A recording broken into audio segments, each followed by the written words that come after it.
Hola hermanos, Dios les bendiga, bienvenidos a un devocional más de la Primera Iglesia Bautista de León, Guanajuato. Hoy traemos para ustedes el devocional basado en el libro de los Hechos, capítulo 13 y versículos 13 en adelante. Hoy vamos a ver la continuación del viaje misionero del apóstol Pablo. Espero que ya estén allí en casita, reunidos. Espero que tengan sus Biblias en sus manos, alguna hoja, algún lápiz para poder anotar algunas respuestas. Quiero antes de iniciar y decirles, hermanos, que el Señor ha estado con nosotros como iglesia y tenemos peticiones de oración que ya hemos estado incluyendo en cada uno de los devocionales. Hoy particularmente quiero orar, hermanos, para que la gracia de nuestro Señor Jesucristo nos impulse, nos ayude a seguir adelante en este trabajo precioso de la obra del Señor. Vamos a orar, hermanos, y si usted tiene alguna petición, no dude hacérnosla llegar a través de los comentarios aquí en este mismo devocional. Nosotros leemos todo lo que usted nos manda. También en el grupo de WhatsApp puede enviarnos peticiones de oración para orar en estos momentos. Padre, en el nombre de Jesús, bendice este tiempo, Señor, que dedicamos a estudiar tu palabra.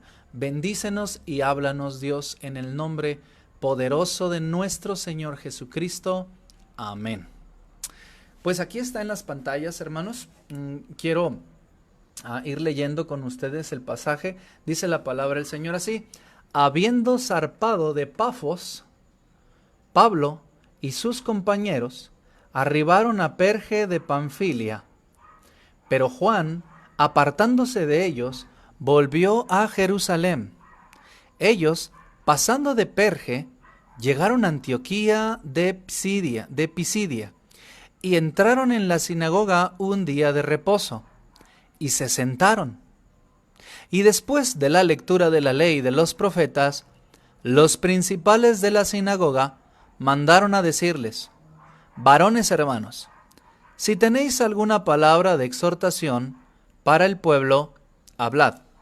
Entonces Pablo, levantándose, echa señal de silencio con la mano. Hasta ahí le vamos a dejar. Él empieza su discurso, él empieza su sermón, por así decirle, su enseñanza. Pero yo quiero detenerme aquí porque si me meto al capítulo 13, versículo 17 en adelante, cambiamos de tema y son otros temas bastante interesantes, pero quiero abordar ahorita solamente con ustedes a través de el 13 en adelante. Ok, hermanos, traigo para ustedes aquí un mapa. Permítanme ver si puedo ponérselos. Se va a poner un poquito oscurito todo porque es muy claro lo que va a aparecer en la pantalla, pero distingan por favor lo que está en la pantalla. Es un mapa, es el mapa del primer viaje misionero de Pablo. Yo no sé si se alcance a ver bien desde sus casas, usted lo puede checar en sus Biblias, en la parte de atrás. Algunas veces las Biblias traen mapas como este, pueden ver aquí.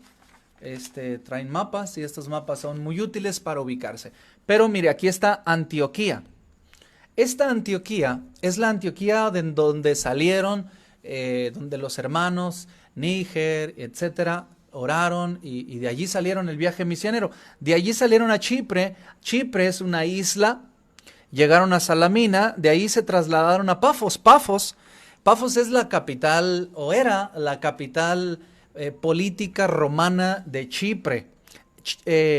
¿Sabe quién era de Chipre? Bernabé era originario de Chipre. Es posible que el viaje misionero lo hayan emprendido también para que Bernabé se encontrara con algunos conocidos o con alguna forma de cultura conocida en el primer viaje misionero.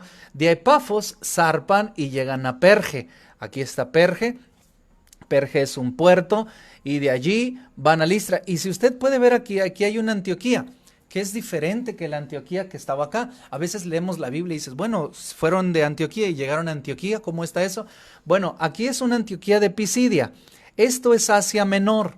Esta parte de aquí es Asia Menor, así se le conoce a esta parte. Acá está Jerusalén hasta acá abajo y esto es Asia Menor. Ahora, En Asia Menor, que es esta parte de aquí, tenemos una Antioquía, pero de Pisidia. y en la parte oriental, pegada a Jerusalén, hacia el norte, está Antioquía. Y para que ustedes se ubiquen un poquito, aquí dice la palabra Antioquía, Capadocia.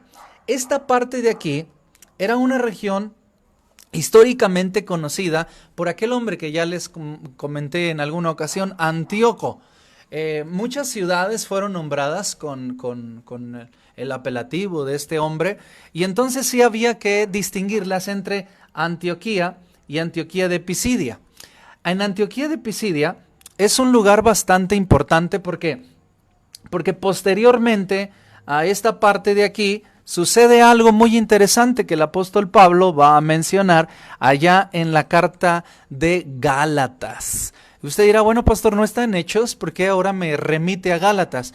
Porque en Gálatas capítulo 4 y versículo 13 al 20 hay un comentario por parte del apóstol Pablo en donde él dice que había pasado a predicarles el evangelio a los Gálatas por un problema estomacal. Algunos piensan que es estomacal, pero otros dicen que es una enfermedad. Ahora, Gálatas posiblemente sea una forma de distinguir a una región, vuelvo al mapa, a una región de Asia Menor.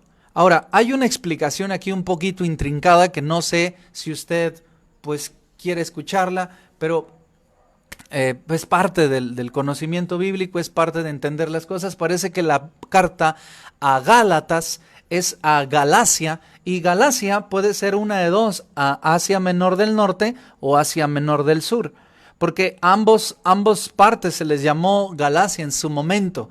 Entonces, si es Asia Menor del Norte, entonces la carta de Gálatas fue escrita para la iglesia de Antioquía de Pisidia, que aquí es donde el apóstol Pablo, en la carta de Gálatas, capítulo 4, versículo 13, dice que pasea, déjenme leérselos para que ustedes pues vean de qué pasaje bíblico estamos hablando y por qué es importante este dato. Porque no sé si ustedes recuerden que ayer estábamos hablando, bueno, ¿cuál fue la dirección del Espíritu Santo para poder guiarlos hacia ese lugar? Y podemos espiritualizar las cosas, pero también podemos ser muy prácticos. Es posible que ellos hayan pasado a Chipre, porque Bernabé era chipriota, y como era el primer viaje misionero, fueron a un lugar en donde Bernabé conocía la cultura, el uso y costumbre, y quizá algunos contactos. Es posible que ya en Chipre haya habido iglesia. Todo se desprende del día de Pentecostés, en donde habían llegado personas de todos lugares, y de Asia Menor también, y de Chipre también. Entonces es posible que en Pafos ya había, o en Salamina ya haya habido algunos discípulos dentro de las sinagogas. Es posible que Bernabé haya ido a Chipre para poder estar un poquito dentro de su aire, de su cultura. De allí van a Pafos y Perge, a Antioquía de Pisidia, y dice el capítulo 4, versículo 13, dice así, se los voy a leer. Pues vosotros sabéis que a causa de una enfermedad del cuerpo os anuncié el evangelio al principio. Son palabras del apóstol Pablo dirigidas a Gálatas. Parece ser que se está refiriendo al primer viaje misionero. Y no me despreciasteis, ni desechasteis por la prueba que tenía en mi cuerpo. Antes bien, me recibisteis como un ángel de Dios, como a Cristo Jesús.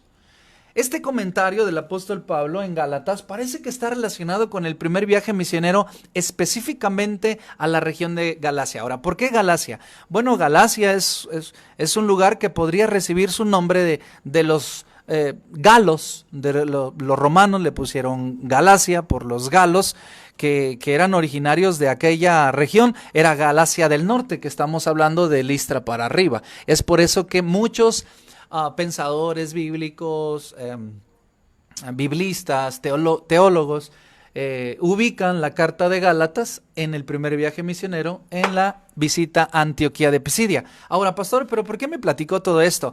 Porque es interesante notar dos cosas. Número uno, ¿por qué Chipre?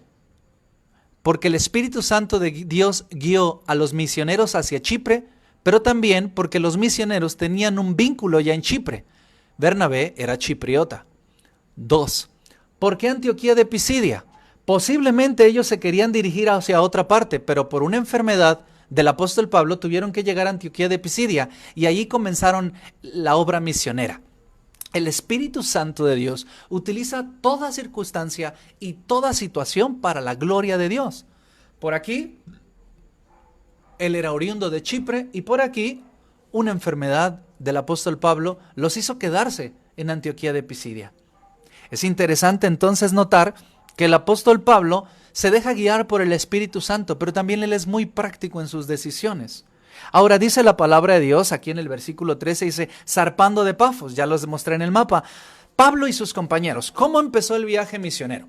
El viaje misionero empezó diciendo Saulo de Tarso, o Bernabé y Saulo, y luego Saulo, y luego Pablo y sus compañeros. ¿Por qué cada vez que el Nuevo Testamento menciona al apóstol Pablo, lo va reposicionando dentro de un escalafón de importancia dentro de los líderes de la iglesia?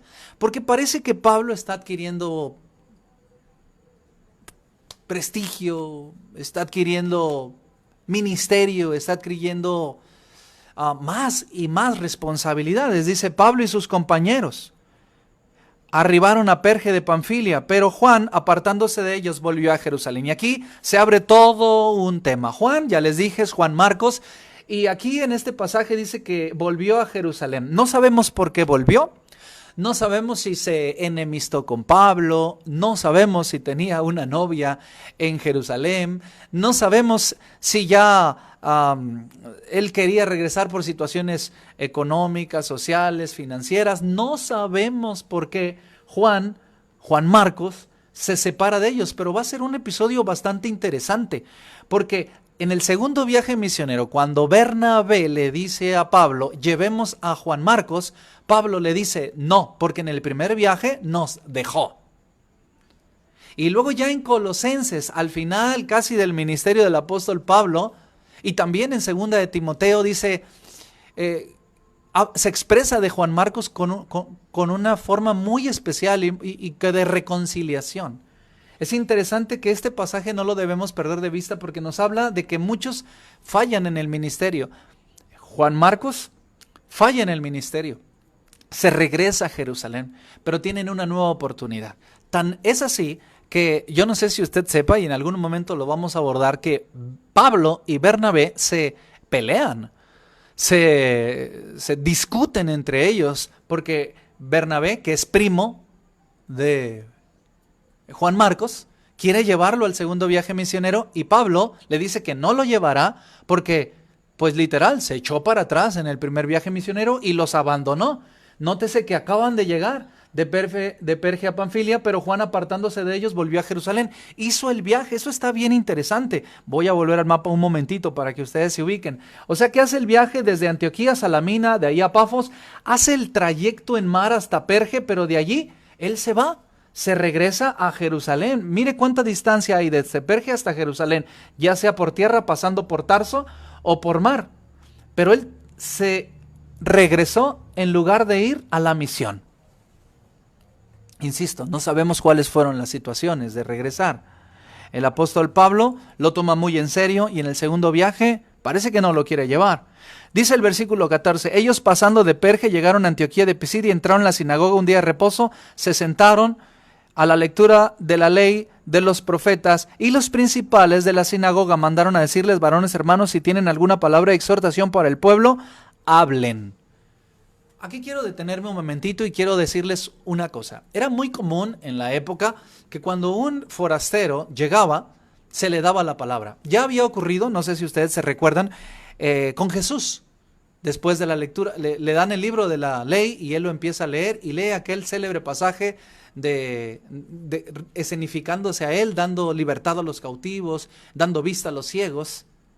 Y entonces cierra el libro y todos se le quedan mirando, ¿no? Era muy común que en las sinagogas al forastero se le daba la palabra porque venía de fuera y querían recibir alguna noticia de parte del Señor de lejos. El apóstol Pablo trae un mensaje. El apóstol Pablo es respetuoso, dice, varones hermanos, le respetan. Y cuando él hace la señal de silencio, dice, varones israelitas y los que teméis a Dios. Aquí quiero entonces aprender tres cosas por lo menos. La primera, necesitamos ser espirituales, pero también prácticos a la hora de distinguir la voluntad de Dios en nuestras vidas. Es muy difícil que un ángel del Señor baje y te toque por el costado y te diga, cíñete, ponte las chanclas y sígueme, como le hizo a Pedro. Muchas veces la voluntad de Dios debemos aprenderla a leer en las circunstancias. Debemos aprenderla a leer en la forma en cómo se están dando las cosas. El Antiguo Testamento usa un término muy importante que es entendidos de los tiempos. El creyente debe entender los tiempos. El creyente debe ver las cosas de su tamaño, de su figura, de su forma. El creyente no debiera maximizar las cosas ni minimizar las cosas. Debemos ser espirituales, pero también prácticos. ¿De dónde saca usted esta enseñanza, pastor? Pasaron a Chipre, quizá porque Bernabé era chipriota. Pasaron a Antioquía de Pisidia, quizá porque el apóstol Pablo estaba enfermo y ahí lo recibieron bastante bien. Incluso él menciona en su carta a los Gálatas como un ángel, un mensajero de Jesús. Es cierto que hay que escuchar la voz de Dios, hay que pensar lo que Dios nos manda, hay que pensar la voluntad de Dios, pero también hay que ver nuestra realidad. Hay que distinguir los tropiezos y las puertas abiertas dentro de nuestro entorno y ser práctico espiritual. Ser espiritual y ser práctico a la hora de dar los pasos y de tomar las decisiones. Es importante esta primera enseñanza. La segunda enseñanza. En el versículo número 14, vemos cómo el apóstol Pablo siempre llega a la sinagoga. Esto es importante. ¿Por qué llegar a la sinagoga? Segunda enseñanza. Hay que utilizar los recursos al alcance. El apóstol Pablo no llegó a la plaza pública, no llegó al mercado en donde había más gente. El apóstol Pablo no llegó al templo de la diosa Diana o Afrodita, llegó a la sinagoga. ¿Por qué? Por dos razones. Hay que usar los recursos que tenemos a nuestro alcance. Y número dos, hay que hacer puentes de conexión entre el evangelio y la necesidad de la gente. Hubo una ocasión que el apóstol Pablo llegó al Areópago, pero es una única ocasión en la que nosotros vemos al apóstol Pablo llegando a un lugar en donde no era dominio del judaísmo. Ahora es importante entender una cosa. El cristianismo es la continuación revelatoria del judaísmo. El judaísmo concluye, llega a su ocaso, y el cristianismo amanece, nace, y es la continuación de la revelación del Antiguo Testamento. Por eso el apóstol Pablo, entendiendo esta realidad, llega a la sinagoga, porque no los ve como enemigos, los ve como aliados en continuación del Evangelio. Por eso Jesús dijo, oísteis que fue dicho, mas yo os digo. Oísteis que fue dicho, mas yo os digo. El cristianismo es la consecuencia natural del ocaso del judaísmo. El apóstol Pablo lo entiende y nos enseña dos cosas. Número uno, utiliza los recursos a tu alcance. ¿Tienes sinagoga? Llega a la sinagoga. ¿Tienes la misma cultura? ¿Tienes la misma escritura? ¿Tienes la misma revelación? Llega a la sinagoga. Y a partir de allí, emprende el evangelio. Es importante que nosotros entendamos. ¿Quieres hablarle a tu amigo de Cristo? ¿Quieres hablarle a tu amiga de Cristo? ¿Quieres hablarle a tu hijo de Cristo? No uses tabla rasa. ¿Qué significa tabla rasa? Tabla rasa es una forma de hacer misiones que usaron los monjes o los misioneros católicos romanos cuando llegaron a América. Ellos, escucha la palabra, tabla rasa, rasparon la tabla para quitar todo lo que había e imponer lo que traían. Es por eso que usted puede encontrar allá en la Catedral de la Ciudad de México, abajo, en el subsuelo de la Catedral de México y un costadito, una cosa que se llama Templo Mayor. ¿Qué pasó? Derrumbaron el Templo Mayor, lo enterraron y sobre el Templo Mayor pusieron la Catedral de la Ciudad de México, tabla rasa. Arrasaron con la idiosincrasia, arrasaron con la perspectiva religiosa e impusieron la nueva forma española de entender a la divinidad. Tabla rasa. no use tabla rasa. Es decir, no le diga a la persona, todo lo que tú sabes y todo lo que tú entiendes está mal y debes arrasar con todo para que volvamos a imponer una nueva realidad. No lo haga. Haga lo que hizo el apóstol Pablo. La contraparte de la tabla rasa es el puente. ¿Qué es el puente? Ve, observa, identifica cuáles son los elementos culturales afines al evangelio y úsalos como puente para llegar a la conciencia, a la necesidad de las personas. No uses tabla rasa, no desacredites, no enjuicies, no violentes, arrasando con todo lo que hay. A veces queremos evangelizar diciendo lo siguiente: todo lo que tú has creído y todo lo que tú has pensado está mal. Esto es lo verdadero, eso es tabla rasa y eso es agresivo, es humillante.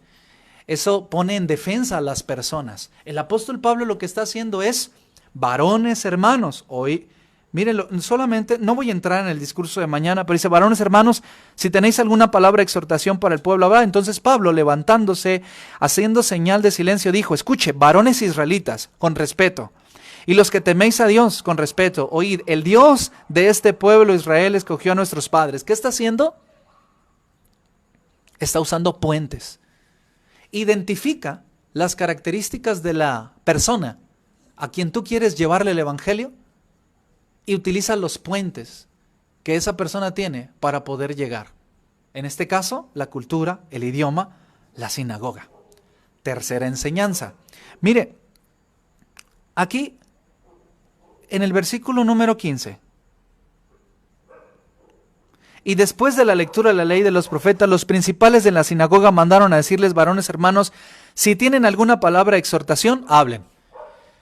Amado hermano, siempre te vas a encontrar con una invitación de expresar la palabra de Dios. Siempre esas preguntas de, ¿y tú qué opinas? Siempre esas preguntas de, ¿y tú qué harías? Siempre esas preguntas de, ¿y cómo lo hacen en tu casa? ¿Qué opinas tú? Esas preguntas son puertas abiertas para que el evangelio entre a la vida de las personas. Te están preguntando cómo lo haces tú, qué opinas tú, qué pensamiento tienes tú, porque les interesa, porque quieren una de dos, o desacreditarte y tú vas a dar pie a eso haciendo tabla rasa, o dos, evidenciar la gracia de nuestro Señor Jesús y dejarles el interés por la bondad, por la bendición de nuestro Señor Jesús en su evangelio. Recuerda que a partir del capítulo 13, el libro de los Hechos se torna misionero y evangelístico. Es importante que cada una vez que estemos analizando la palabra, tú y yo podamos entender qué es lo que Dios está preparando para nuestra vida. ¿Te convoco a algo? Comparte de Cristo Jesús. Es el tiempo en donde la gente tiene miedo. Es el tiempo en donde la gente está estresada. Es el tiempo en donde la gente no sabe cómo interpretar COVID-19. No llegues con la Biblia a bibliazos.